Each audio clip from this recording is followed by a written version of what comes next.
What's happening, YouTube? It's Simon 466 Cards. Today we're going to talk about 2021 Flawless Basketball. It arrived 2 years too late, but it's here. So I think it's important to talk about it because to me it's the most important high-end set. I think it's more important than National Treasures because Flawless is the only Panini basketball set that has game-used rookie patch autos. All the other sets that are high-end, National Treasures, 1-in-1, Immaculate, do not have game used patches for their rookies, whereas Flawless does. And so with that comes a high price point of 9K-ish per box. You can see some recent sales here. And given that price point, if you're going to spend $9,000 on a box, you should know roughly what the odds are of hitting the important cards. The one-of-ones and the Logoman, I think, are the key highlights, right?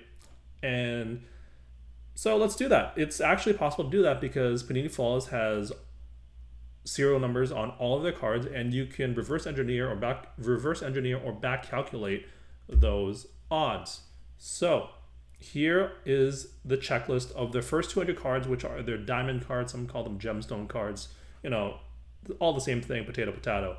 These numbers here are from Cardboard Connection.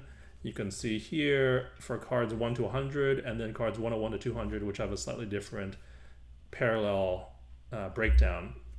So cards 1 to 100, you got the base out of 20, the gold out of 10, emerald out of 5, platinum out of 1. These are from the hobby boxes. So for every single card, there's only 36 parallel total serial numbered parallels. Not different types of parallels, just total serial number cards. 36, that's it. And then an additional 3 from fresh off the line.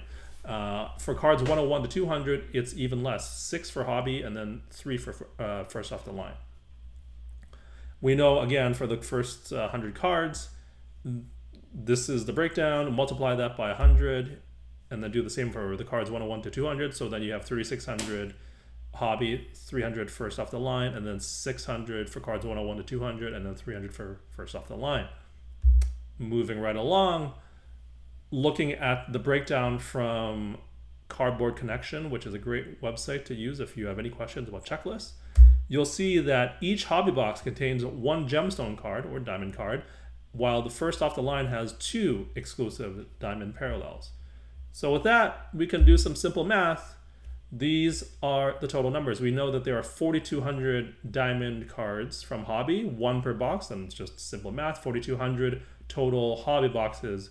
There's 600 total first off the line gemstone cards or diamond cards. There's 2 per box, so there's 300 first off the line boxes, making a total of 4,500 total boxes for Panini Flawless in 2021.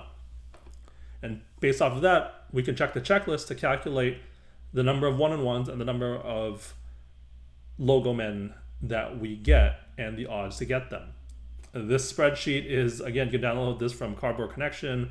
You can see in the bottom right corner here and the bottom left, there are 1,134 total 1,133 actually total one-of-ones. So given that there's 4,500 total boxes, you're averaging about 0.25 per box, or your box odds are 1 in 4 to hit a one-of-one. That seems kind of high. Let's talk about Logomen. There's 101 total Logomen. Some are Logomen, some are Logomen autos, some are dual Logomen, some are triple Logomen.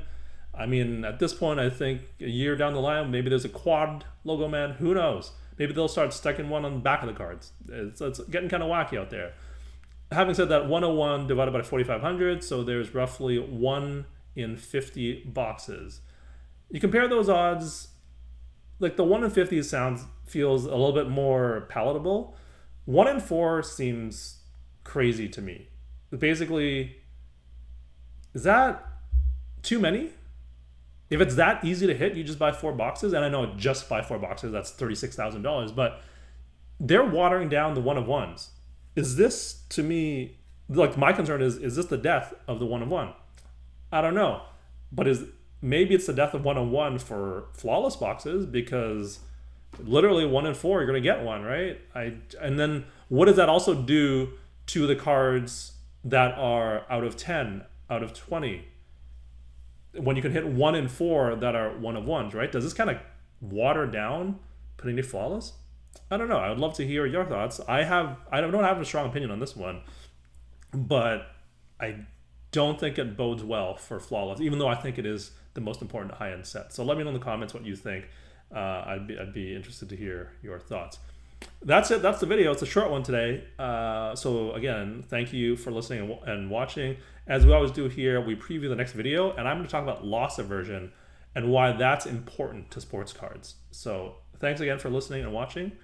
Please subscribe if you haven't already, and I will talk to you all soon. Cheers.